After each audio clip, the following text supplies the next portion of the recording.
Hey, Mandy, with the Coach's Corner, we have Kacey Michelsen here with us. Kacey, you're like my white whale trying to catch you constantly. And you the same with me, probably. We've finally got a chance to hang out and talk here. What we've been talking since before Christmas, I think, right? Trying to Yeah, schedule it's been for something. a while.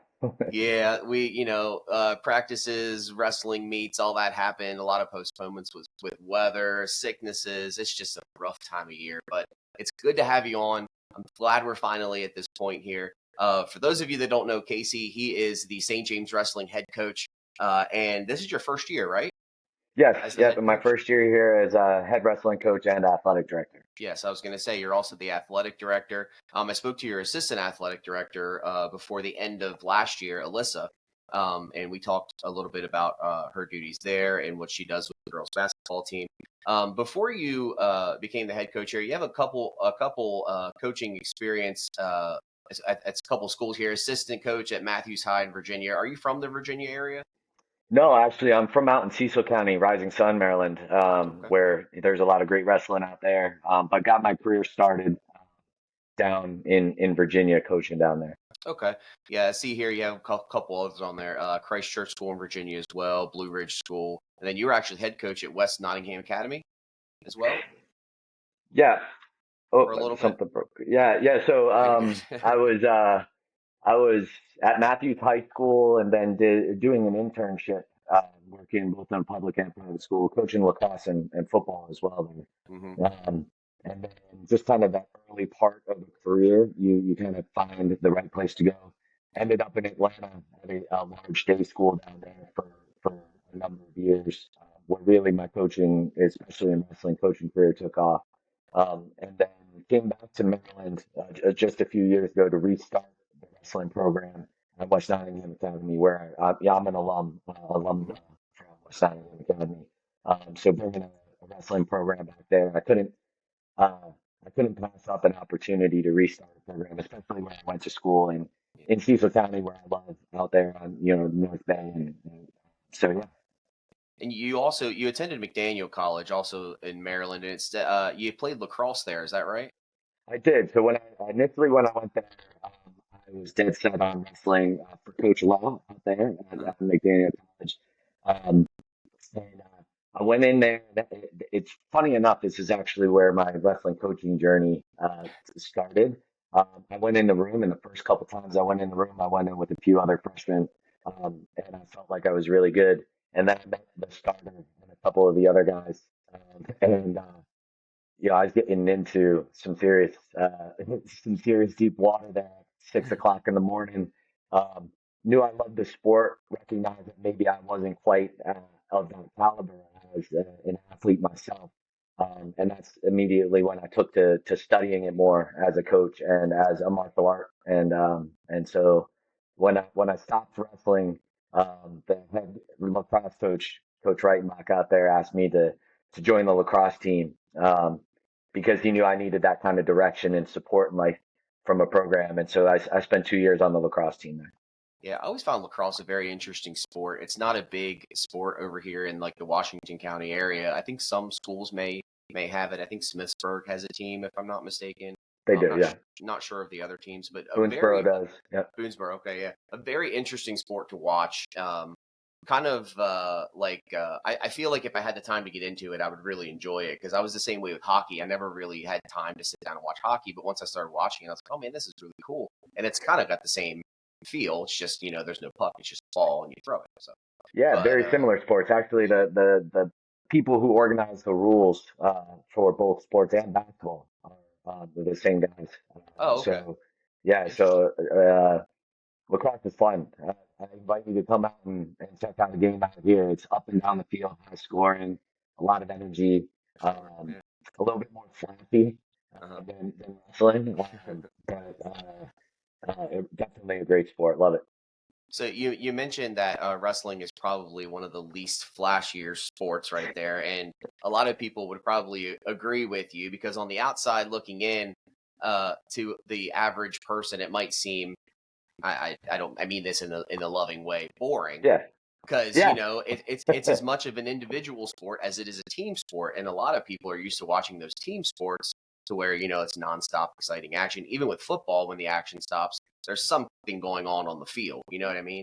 Yeah. So, but if you've never been to a wrestling meet, for anybody that never has, I highly recommend doing it, because I actually was able to see a few when I was in high school, because I had that same view when I first started, actually paying attention to what wrestling was. I didn't wrestle in high school, but it is the most interesting thing to watch, and I really enjoyed it, and it was really fun. And so, just if you're not into wrestling, give it a chance. Maybe go out to St. James and see Coach Yeah. Michelsen's Come team on out. take some people down. Yeah, we have a great new venue here too, Hmm. and like wrestling specific center. And so, like when Williamsport was here earlier in the year, when Boonesboro was here earlier in the year, we had it packed out, a few hundred people in there. Yeah. It's nice, intimate space where people are right along the edge of the mat. You're part of it.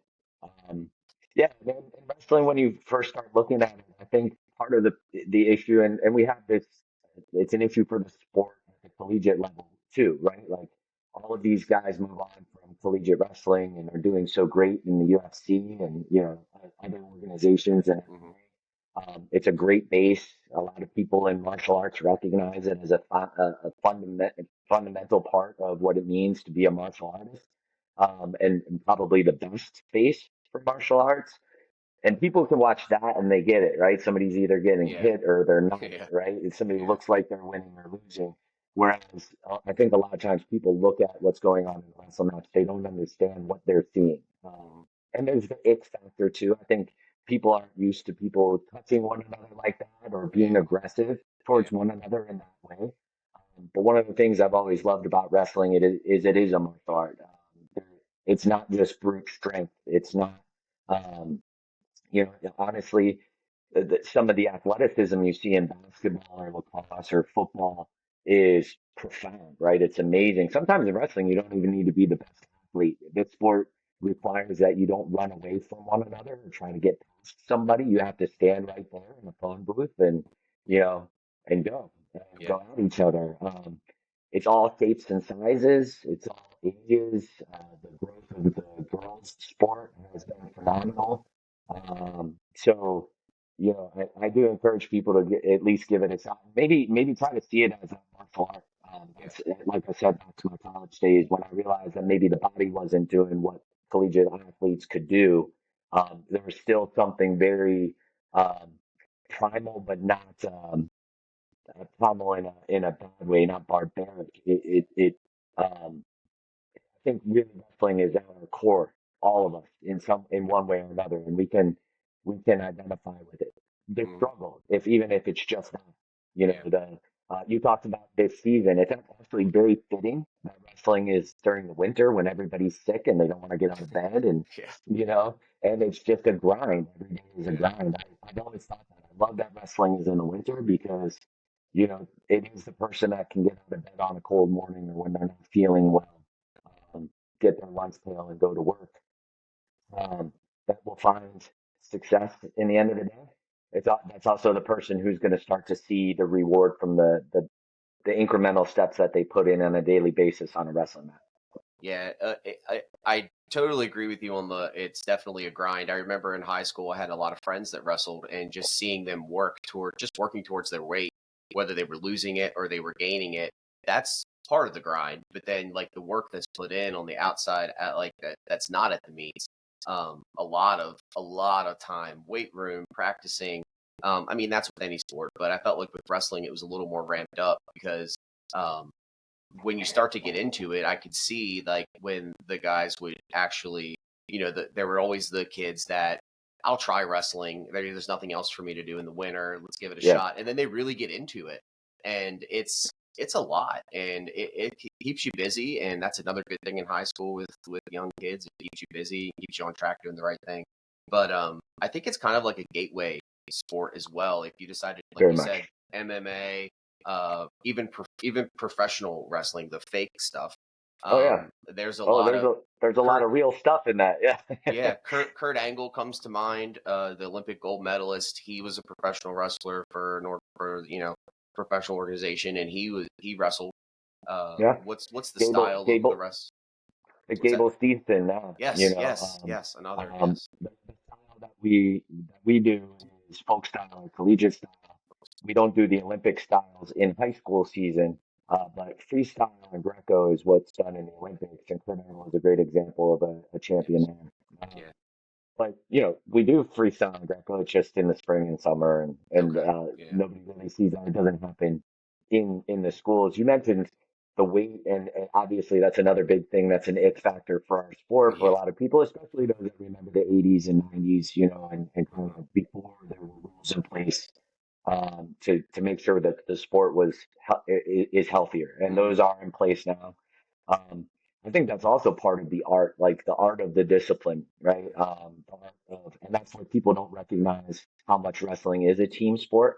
I have a responsibility to my teammates to fill that weight class. And so, it's the discipline and the mindset to have the discipline to not eat the Cheetos and drink the sodas. And, you know, in a, in a, in an era in world history where there's so much excess, we have access to so much that we can Yeah. have, it's right at our fingertips. I think that's another thing that wrestling can teach us is like, you know what, just because I can have it doesn't mean I should. And I have a responsibility to others. So when you were talking about the team aspects, you can come out and see a duel and really see a wrestling as a team sport, but a lot of what happens as part of a team sport in wrestling happens when nobody's watching, because you're disciplining yourself to make weight, right? You're making sure that all of your schoolwork's done so you're academically eligible, and then you can fill the weight class. Because if you're not filling weight classes, you're not winning. Right. So currently in the season right now, you guys, the season is almost over, if I'm not mistaken. The states Yes, are sir. coming up. Yeah, so tomorrow morning we leave to go to the Maryland Independent State Tournament down at Morgan State University. Um, and that will be tomorrow and the next day. And then, our goal, and I'm sure maybe we'll talk about this a little bit later on, but we just had the MAC, which is our conference, then the states, and our goal is just to be getting as many wrestlers as possible to the mecca, the pinnacle of Yeah.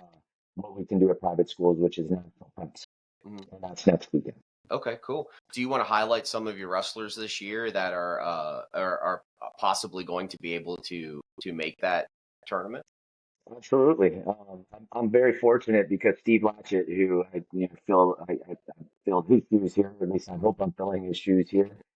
He left a great foundation for us, and for the last few years, there have been um, wrestlers from St. James going to national preps.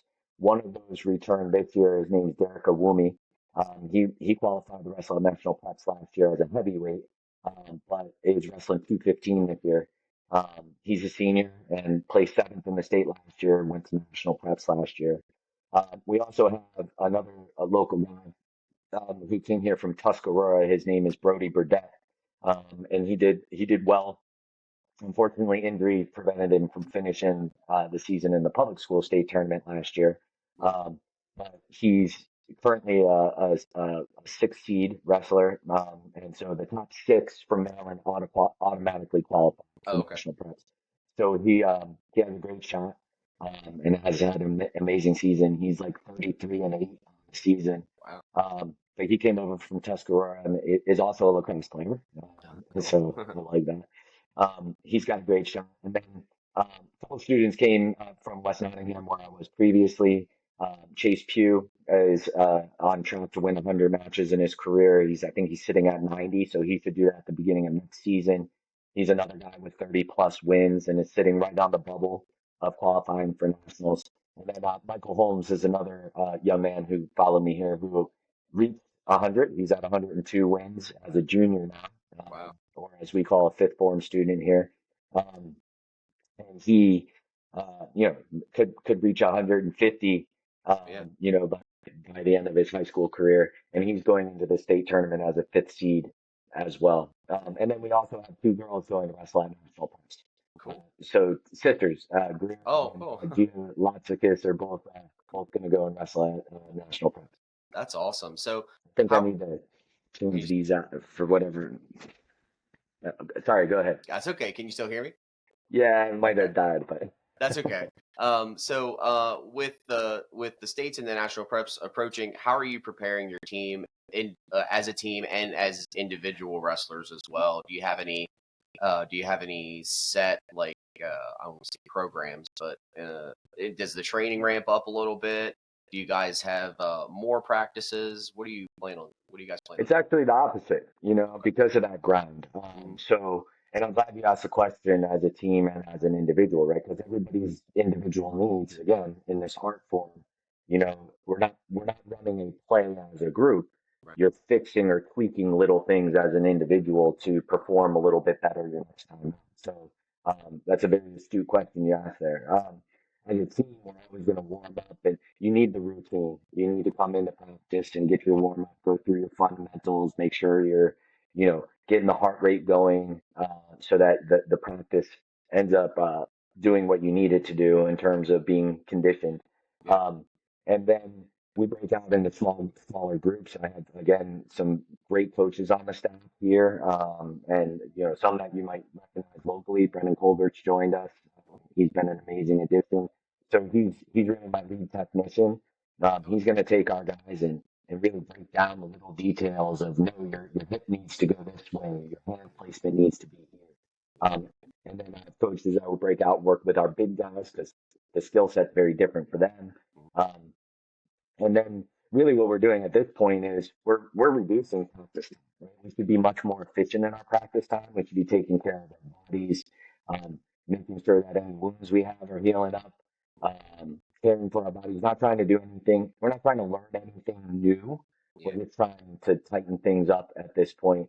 And whereas early in the season we might have practiced more and 2 hour practices, and now we're trying to get down to about an hour and 15, and then open it up for the guys to stay, the guys and girls to stay if they want to do a little additional, or come back for club practice later in the evening, or a Sunday practice to just tweak things. Yeah, that was my next question. Outside of the organized practice, was there opportunities for your wrestlers to come in on their own? And that's great. That's offered as well. Yeah, So 100%. If I could, for a yeah, minute, I've been very fortunate. Before I moved to this area, as I said, I was from Mountain Rising Sun, great wrestling out there. I've known a lot of people around the state of Maryland, and everybody was in my ear about this guy who had a club in Hagerstown, a small club. He got a few guys in it, um, but he really should have, you know, the best club or one of the best clubs in the state. And so when I got out here, we had the cross paths, and had a great conversation. And I just knew right away that I wanted Brendan on our staff. And his schedule with his full time job, it just couldn't work out where he could do it somewhere else. And so kind of the stars aligned. And the more we talked, the more I had to make sure that he was coming in contact with our kids. We had a similar story about going to college and then it not kind of finishing the way that we wanted to.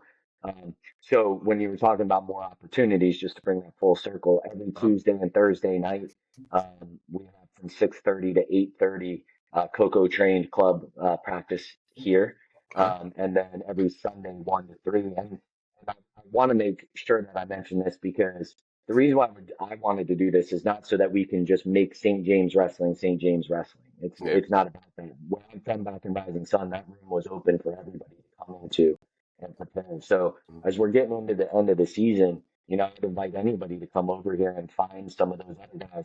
Because one of the things that kind of happens towards the end of wrestling season is people don't qualify for that next stage, and then yeah, their season's done. It's hard to find partners that are going to push you to yeah, be even more prepared for the state tournament. And what Coco is going to do, or Brandon's going to do in his Coco train practices, is we invite anybody come over here, drop into those practices, get some mat time, and um, clean up that engine a little bit. mhm. Make sure you're on back with somebody else who has the same ambition as you, so that you get what you want at the end of the season. Yeah. That's wonderful opportunities for the kids. So we mentioned a little bit earlier, you're also the athletic director there at St. James. What's the biggest challenge between handling your athletic director duties and the head coaching duties of the wrestling team?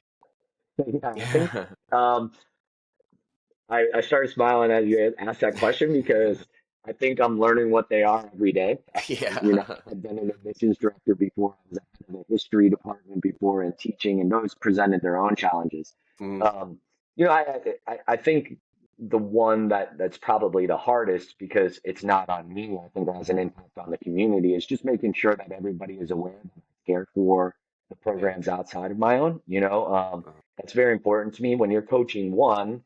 And oftentimes some schools don't even let you be the coach yeah. of a program if you're the athletic director. Hmm. Um, while I'm coaching the wrestling team and I'm excited and pounding the drum about the things that we've done, I want to make sure that our girls basketball program, our boys basketball program, our ninth grade basketball program don't think that I'm singularly focused on that one program, Right. um, because I firmly believe that our successes should send ripples throughout the rest of the community, and Mhm. we all rise together. Yeah. So if they get the impression that I'm not there for them, um, that's not going to happen. And so I'll walk right out of a wrestling practice and right into the gym to watch our girls' senior night basketball game tonight. Yeah. That's And great. that's important. And take time, we'll walk out of wrestling practice to get over and applaud the basketball team for their senior night or for any other game, and the whole team goes over, sits together, and cheers for them. That's good. Um, and I guess what is the biggest challenge is not just that they know that I'm there to support, but that they feel supported, that it's genuine. It's not just some kind of Yeah. ploy, right? Like I'm just trying to win favor. Um, in the fall, I was at every game, and then from every game, I was there. In the spring, I will be too. So I got to make sure I do it in the winter as well. Yeah, I've talked to a few other athletic directors. Actually, started. That's who I kind of started out with when this whole the coaches corner started up, and every single athletic director that I spoke with said every day is completely different than the Yeah, last day. So yeah. I when you said that and you said I'm still learning it, I was like, well, you're going to be learning it for the rest of your tenures. Well, yeah. I mean, for example, just the other day, we're boarding school for the most part, right? Hmm. So we had games on the schedule. We were ready to go, and all of a sudden, it wasn't even snowing yet, and everybody, Yep. had to change schedules. And then you got the buses and the meals and all of the other things, Yep. making sure parents know what's going on. And I think what I said as a specific example is related to this broader response, which is this is a servant position, right? Hmm. I'm here in a position of service to Hmm. others. Right. And when you're in a position to serve others, it's hard it's hard to make sure you satisfy everybody's needs Yeah. as much as you want to. Yeah. And so um, you know, I think that people know that my heart's in the right place and I'm working really hard to get things done. But Yeah. yeah, we're not always going to be able to have that game or play that team or Yep. leave that early from class. Yeah. So, I think if you keep that mindset that your heart's in the right place, you'll be perfectly fine all the whole time. well, I appreciate that. Thank you. Yeah, of course. Well, Casey, it has been a pleasure to have you on here. We'll have to have you back on, and we'll talk a little bit. Maybe we can dive a little bit more into your athletic director stuff you got going on there. But I thank you for your time. Good luck in the states and the national preps with your wrestling team, and I'll touch base with you and see how you guys do. You say you got your tournament starts this weekend, right? All right. Thank you so much for covering us, covering wrestling. Yes, of course. Just real quick, it is not the shiny sport. The fact that you wanted to talk to me about it and in the way that you did means a lot Yeah, because it's a great sport and I think it builds people of great character. So thank yeah, you for wanting to talk to me about it. agreed. It's been a pleasure. Thank you very much as well. All right, take care. Uh,